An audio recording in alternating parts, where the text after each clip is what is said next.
আসসালামু আলাইকুম। কেমন আছেন সবাই? আশা করি সবাই ভালো আছেন। রমাদান মোবারক। সবাইকে রমজান মাসের শুভেচ্ছা। আসলে ১ম এ আমাকে বলা উচিত অমুসলিম দেশে রমজান মাসটা আসলে কেমন কাটে?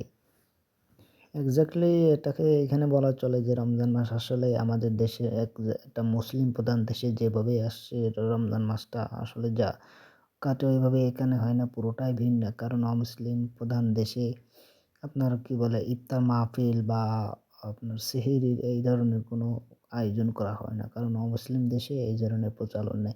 আর সবথেকে বড় কথা আমার এই দেশ ফিনল্যান্ডে আপনার পুরোপুরি আযান নিষিদ্ধ। আযানকে এটারা শব্দ দূষণ মনে করে। যদিও আমরা এটার আযানকে কল্যাণের পথ বা আমরা মুসলিম জাতি হিসেবে আমরা আযানটাকে আমরা কল্যাণের পথ মনে করি। কিন্তু এখানে আসলে এখন পর্যন্ত আমি আযানের এখনো শব্দ আমার কানে আসে নাই। এটা আসলে খুবই আফসোস লাগে যে আসলে আমাদের দেশে থাকতে কিভাবে যে একটা আযানের শব্দ কানে আসতো খুবই ভালো লাগতো। বাট এইখানে পুরোটাই ভিন্ন। এইখানে কোনো কিছু ওইভাবে বা আমেজ নাই। কারণ অমুসলিম দেশে আসলে এই ধরনের প্রচলন নাই বা এদের সেই ট্র্যাডিশনাল নাই। আর সবথেকে বড় বিষয় হলো ইফতারের যে আয়োজনটা এখানে হয় না।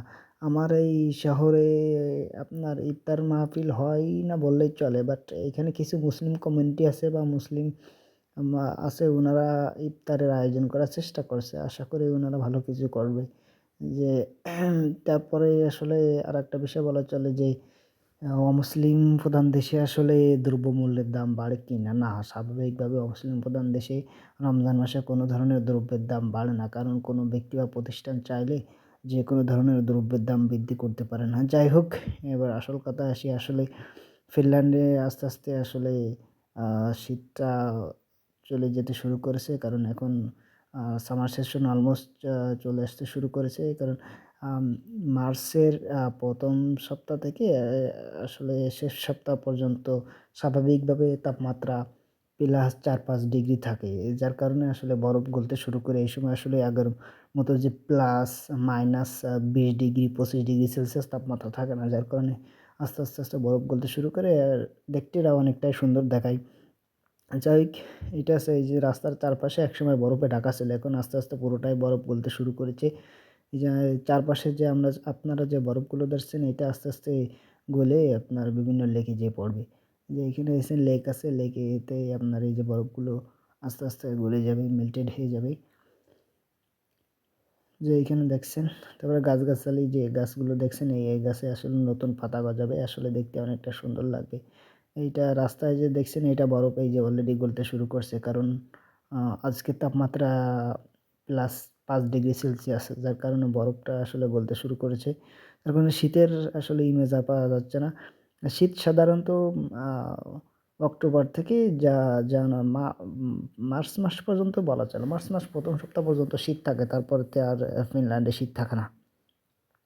বাকি সময়টা আপনার সামার সেশন থাকে। সামার সেশন অনেক ভালোই, অনেক সুন্দর লাগে। কারণ স্বাভাবিকভাবে গাছপালায় নতুন পাতা গজায়। দেখতে অনেকটাই সুন্দর লাগে। ফিনল্যান্ডে ছোট, ছোট টিলা আছে বাট বড় ধরনের কোনো পাহাড় আমি এখনো দেখি নাই। যদিও অন্য কোনো সিটিতে আছে কিনা বাট আমার জানা না। বাট আমার এই শহরে তেমন কোনো বড় উঁচু পাহাড় নাই। বাট ঢিলা, ঢিলা পাহাড় আস্তে ঢালু আবার উঁচু এই ধরনের কিছু পাহাড়। আর এই যে এটা বাগান দেখছেন তো সুন্দর বাগান। এই যে এইখানে পাশে একটা ছোট স্টেডিয়াম, এইখানে বাচ্চারা ওই যে খেলা করছে। আর পাশে যে একটা দেখছেন ওইটা আরকি ওইটা মানে কি বলে স্টেডিয়ামটা সমান করছে যাতে স্লিপারি থাকে, যাতে সহজে যেকোনো ধরনের গেম খেলা যায়। বাট ফিনল্যান্ডে সবথেকে জনপ্রিয় গেম হলো আইস হকি। এইটা ফিনল্যান্ডে খুবই জনপ্রিয়। ফুটবলটা তেমন একটা জনপ্রিয় না। বাট কারণ ফিনিশরা এখনো ফুটবলটা ওইভাবে এখনো ভালোভাবে রিপ্রেজেন্ট করতে পারে না। বাট ফিনল্যান্ডের ফিনিশরা অনেক আইস আইস বা হকিটা অনেক ভালো খেলে।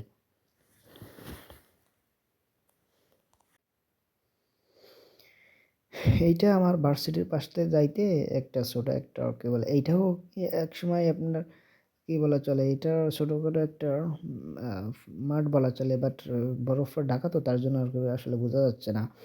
যাই হোক, অনেক কথা আপনাদের সাথে অনেক কথাই বলে ফেললাম। সবার কাছে একটাই কামনা ভালো থাকবেন, যেখানে থাকবেন ভালো থাকবেন, সুস্থ থাকবেন। আর রমজান মাসে বেশি, বেশি ভালো থাকার চেষ্টা করবেন। সেটাই আরকি। বাট আসলে ইফতার আমেজটা ওইভাবে এই দেশে পাচ্ছি না। সবাই ভালো থাকবেন, সুস্থ থাকবেন।